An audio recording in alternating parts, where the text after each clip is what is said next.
চাই যে এই যে মিনিমাম প্রতিনিধিত্ব আমরা বলছি 25% 33%, সেটা যাতে সরাসরি নির্বাচনের মাধ্যমে হয়। ট্রেডিশনাল যেভাবে হয়ে এসেছে রিজার্ভ সিটের মাধ্যমে, সেখানে প্রকৃত এম্পাওয়ারমেন্ট এর পথে অনেকগুলো বাধা আছে, যেটা আমরা আমাদের কারেন্ট সিচুয়েশনে দেখছি যে যদিও হয়তো প্রেজেন্স আছে বাট পাওয়ার বা অ্যাকাউন্টেবিলিটির জায়গাটা নাই। তো আমাদের পজিশন হচ্ছে যে মিনিমাম ওই রিপ্রেজেন্টেশনটা নিশ্চিত করার প্রয়োজন এবং সরাসরি নির্বাচনের মাধ্যমেই এটা হওয়া উচিত। সেই ক্ষেত্রে তখন যে নারী জনপ্রতিনিধি আসবেন তার নির্ধারিত আসন থেকে তিনি প্রতিদ্বন্দ্বিতা করে আসবেন, তার একটা লোকাল স্ট্রং লিডারশিপের জায়গা তৈরি হবে, তার কমিউনিটিকে তিনি সার্ভ করতে পারবেন, তার কনস্টিটিউয়েন্সিকে সার্ভ করতে পারবেন। তাছাড়া অন্যান্য পদ্ধতিগুলোতে সেই এম্পাওয়ারমেন্টের জায়গাটা থাকে না। এই ক্ষেত্রে আমার মনে হয় যেটা মনে হয় দেখা শুরুতে বলেছিলেন যে সর্বদলের ঐক্যমত্য আছে যে আসনটা 400 হবে, 100 জন সরাসরি নির্বাচিত হবে। এটা শুনে আমি খুব আশ্বস্ত হয়েছি যে সব দলের এই গোলটা আছে।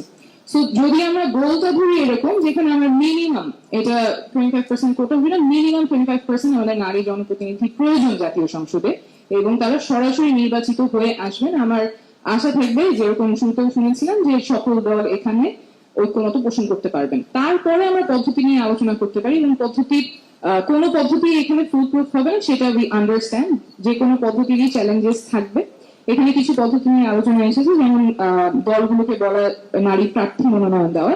আমরা যে হায়ার গোলটা বলছি যেখানে ন্যূনতম 100 জন নারী জনপ্রতিনিধি আসবেন জাতীয় সংসদে, শুধুমাত্র যদি দলগুলোকে নারী প্রার্থী মনোনয়ন এই সিস্টেমে আমরা যাই তখন we wouldn't be able to achieve that goal. কারণ একটা প্যাটার্ন হতে পারে তখন যে হয়তো তারা ইলেক্টেড হয়ে আসবে না, অথবা পার্টিজ মে ওয়ান টু নমিনেট যে জায়গাগুলোতে আমাদের ইলেকশন হারার সম্ভাবনা, সেখানে হয়তো নারী প্রার্থীরা ওখানে মনোনীত হচ্ছে, সেই সেফগার্ডটা আমাদের আর থাকবে না যদি আমরা এই পদ্ধতিতে যাই। এগেন পিআর হলেও আমাদের সরাসরি নির্বাচনের পদ্ধতিটা থাকছে না, তখন আবার কিছুটা সিলেকশনের মধ্য দিয়ে আসছে। সরাসরি নির্বাচনের ক্ষেত্রে ঐক্যমত্য হলে কোন পদ্ধতিতে সেই সরাসরি নির্বাচনটা হতে পারে, সেই ক্ষেত্রে গুণায়ন পদ্ধতি একটা প্রপোজাল এসেছে, আরো প্রপোজাল হয়তো আসবে, এবং আমি তখন দলগুলোকে আহ্বান করবো যে গুণায়নে সমালোচনা থাকতে পারে, কিন্তু আপনাদের বেটার মডেলটা কি, যেখান থেকে আমাদের ন্যূনতম 25% নারী জনপ্রতিনিধি জাতীয় সংসদে থাকবে, সেইটা এনশোর করার জন্য আপনাদের দলের যদি বেটার প্রস্তাবনা থাকে অবশ্যই সেটা ফ্লোরে আলোচনা হওয়া উচিত, এবং সেই জায়গায় যাতে আমরা যেতে পারি সেটা আমার পক্ষ থেকে আহ্বান থাকবে।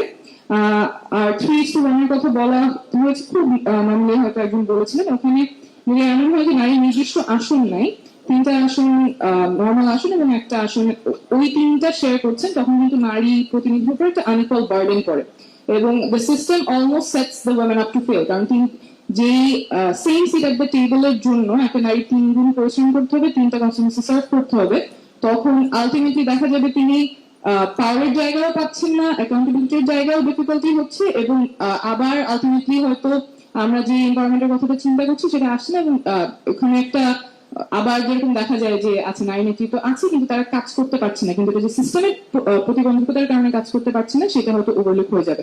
তো আমার আহ্বান থাকবে যে আমরা যদি হায়ার গোল অ্যাটলিস্ট মিনিমাম 25% নারী জনপ্রতিনিধি জাতীয় সংসদে সেই জায়গায় একমত হবে, এবং সেটা নারী জনপ্রতিনিধি যাতে সরাসরি নির্বাচিত হয়ে আসেন, ওই এম্পাওয়ারমেন্টটা যাতে তারা করতে পারেন, স্ট্রং একটা লোকাল লিডারশিপ যাতে তৈরি হয়। আমাদের একটা স্ট্রাকচারাল চেঞ্জ যেটা দরকার, যাতে নারী জনপ্রতিনিধিরা প্রতিনিধিত্ব করতে পারে, সেই ব্যাপারে বেটার মডেল নিয়ে আমাদের আলোচনা জায়গাটা হওয়া উচিত আমার যেটা মনে হয়। Thank you. ধন্যবাদ তাসলিম জারা।